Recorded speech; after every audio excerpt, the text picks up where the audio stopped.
नमस्कार, स्वागत है आप सभी का अनुसर क्लासेस में। चलिए, फोर्थ प्रॉब्लम जो थी वो लेकर आया हूँ मैं आप लोगों के सामने।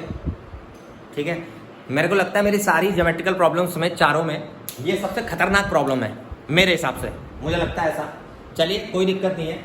अगर ये खतरनाक नहीं है, आसान लग रही है आपको, तब तो फिर तो बहुत बढ़िया है।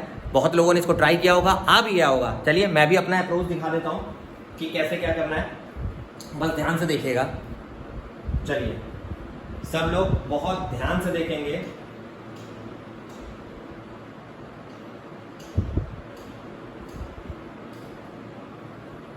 एक छोटा सा कंस्ट्रक्शन करना है।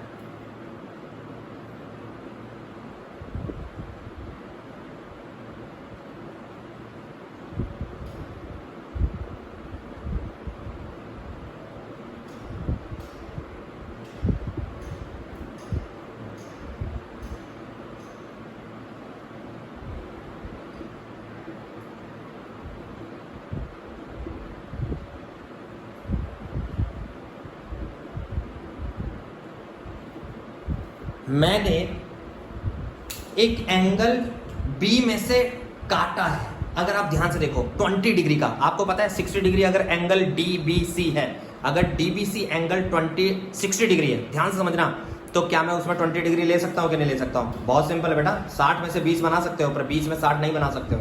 तो 60 में से 20 बना दिया, वो लाइन आगे जाकर बी से एफ पर गई है, आपको दिख रही होगी, और फिर मैंने ज्वाइन कर दिया एफ और ई को, फिर मैंने ज्वाइन कर दिया एफ और ई को। ध्यान रखिएगा।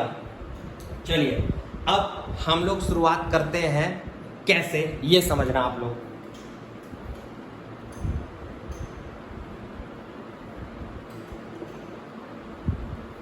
सबसे पहले मैं बीसीएफ ले रहा हूं, ध्यान से समझना। बहुत कॉम्प्लिकेटेड क्वेश्चन है, लेकिन अगर ध्यान से देखोगे ना तो बहुत आसान से समझ आ जाएगा।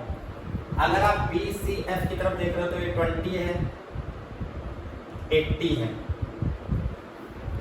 ट्रायंगल के तीनों एंगल का सम 180 डिग्री होता है, सबको पता है, एंगल सम प्रॉपर्टी। चलिए, किसी भी ट्रायंगल के अगर दो एंगल इक्वल होते हैं तो वो आइसोसेलेस ट्रायंगल होता है, आइसोसेलेस। और आइसोसेलेस ट्रायंगल की खास बात होती है कि उसके अपोजिट साइड बराबर होते हैं। जो एंगल अपोजिट इक्वल होते हैं उनके अपोजिट साइड्स भी बराबर होते हैं। ये देखो, 80 डिग्री के सामने, 80 डिग्री के सामने, जो दो एंगल बराबर होते हैं उनके अपोजिट साइड्स भी बराबर होती है बेटा, आइसोसेलेस की प्रॉपर्टी है। यानी कि इससे क्या पता चला, ध्यान रखिएगा। चलिए, फिर आते हैं, ध्यान से देखिए, अगला ट्रायंगल।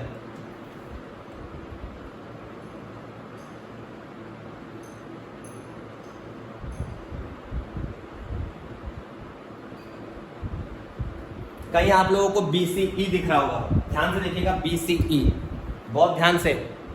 चलिए, इसका डेटा नोट कर रहे हैं, बीसीई का 80, 50,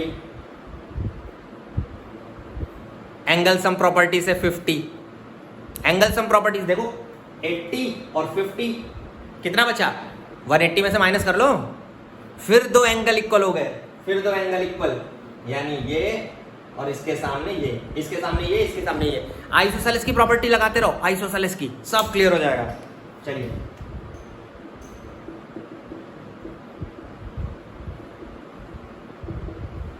चलिए, दो इक्वेशन निकलती नजर आ रही है अभी धीरे धीरे, और भी बहुत सारी इक्वेशन मैं निकालूंगा। बहुत ध्यान से समझना कैसे निकालूंगा, यही आपको सीखना है। चलिए,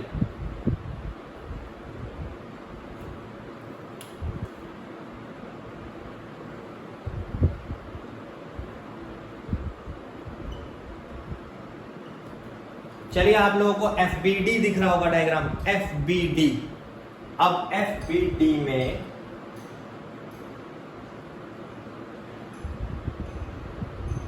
हम्म 60, ये हुआ 40,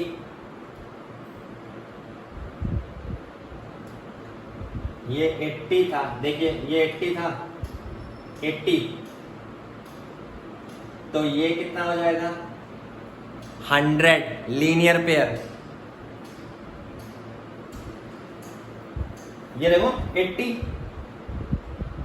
और ये लीनियर पेयर से 100, लीनियर पेयर स्ट्रेट लाइन के दो टुकड़े लीनियर पेयर। चलिए कितना आया? एंगल सम प्रॉपर्टी से 40 आ गया बेटा, एंगल सम प्रॉपर्टी से 40, फिर आइसोसेलेस ट्रायंगल हो गया। वीडियो पॉज कर करके समझना, बिल्कुल आपको अच्छे से आ जाएगा, ध्यान रखिएगा समझते वक्त। चलिए 40 के सामने ये, 40 के सामने ये, यानी FB is equal to FD। ध्यान रखिएगा सब लोग, FB और FD बराबर आ गया मेरा, FB और FD बेटा। चलिए एक बार मैं इस डायग्राम में इसको बना दूं ताकि आप लोगों को दिक्कत ना हो। BC FB के बराबर, FB FD के बराबर, BC और BE बराबर, BC और BE बराबर। चलिए बहुत अच्छी बात है, ओके। चलिए ध्यान से सब लोग,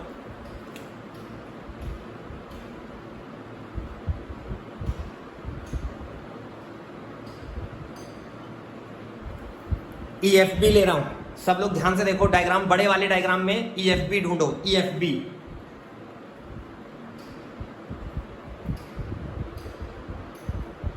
देखना सब लोग ध्यान से,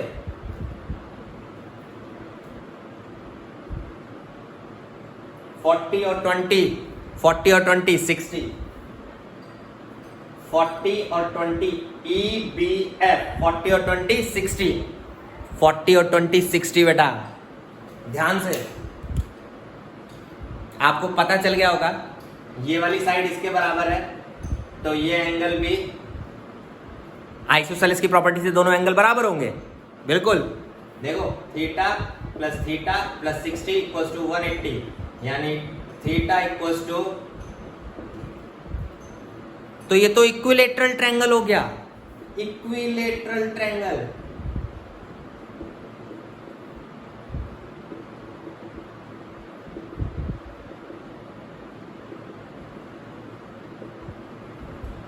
EF भी बराबर हो गया, EF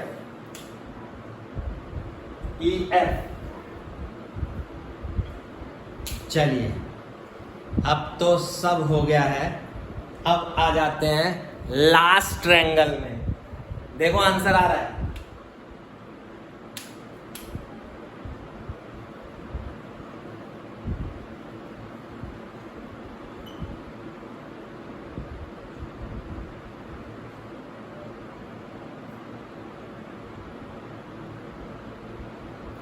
FD और EF इक्वल है।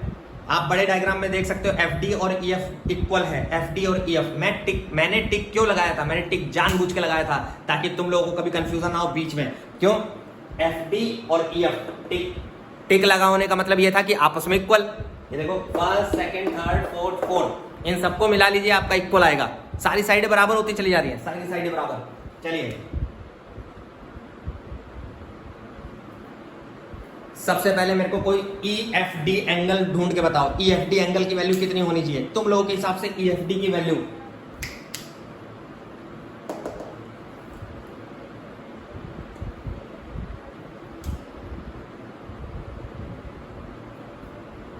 अगर आप ध्यान से देखो, अभी मैंने इक्विलेटरल बताया वो 60 हो गया, ये 60 हो गया, तो ये कितना बचा?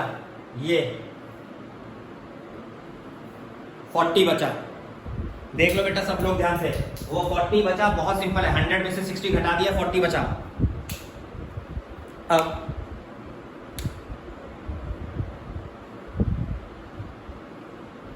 ये दोनों को अल्फा मान लिया, इन दोनों को अल्फा मान लिया, बहुत ही आसान है, ध्यान से समझिएगा किस तरीके से हम लोग करेंगे। चलिए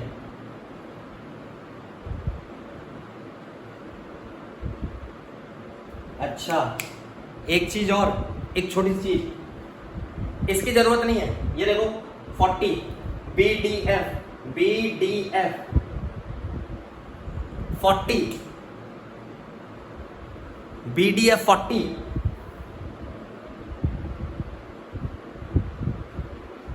X प्लस 40 साफ। ये देखो X प्लस 40 EDF EDF बेटा x प्लस 40, थोड़ा कॉम्प्लिकेटेड डायग्राम है ना, इसीलिए उलझ जा रहा है, तो इसीलिए सोचना पड़ रहा है। देखिए EDF x प्लस 40, बहुत सिंपल। तो ये भी कितना हो जाएगा,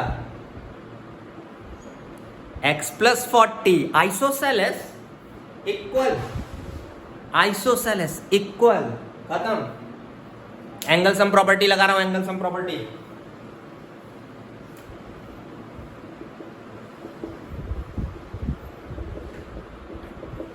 ध्यान से देखिएगा एंगल सम प्रॉपर्टी।